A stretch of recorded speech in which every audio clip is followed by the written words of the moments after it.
When people talk about World War II, the main focus always seems to shift towards the Holocaust and the concentration camps and how awful it is that people could be held in these kind of camps. What is so often forgotten are the internment camps that were set up right here in the United States of America. The reason for these camps was a mixture of racism and paranoia. After the bombing at Pearl Harbor, people were afraid of what would happen to them. People were afraid of war. And along with that fear of war came a fear of spies. People were worried that anyone could be a spy for an enemy country of the US. The main group that American people were worried about were the Japanese.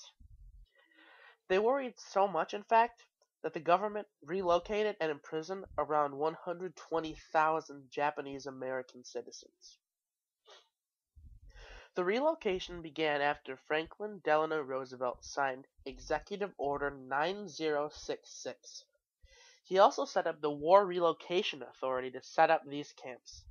They were located in desolate, isolated places. The first camp to open was Manzanar in California. Over 10,000 people lived there at its height.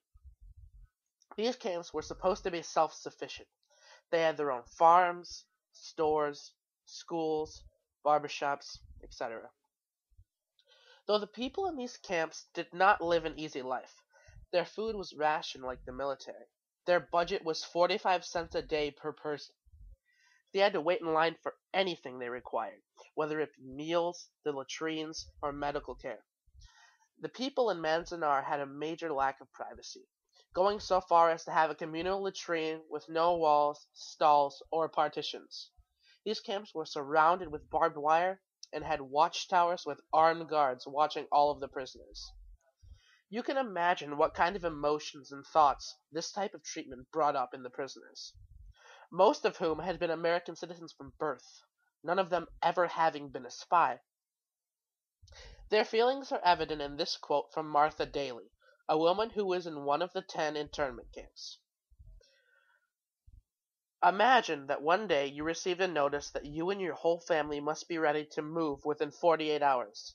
You could take only the possessions you could carry, and no one would tell you when you would be permitted to return home. Sound like a bad dream?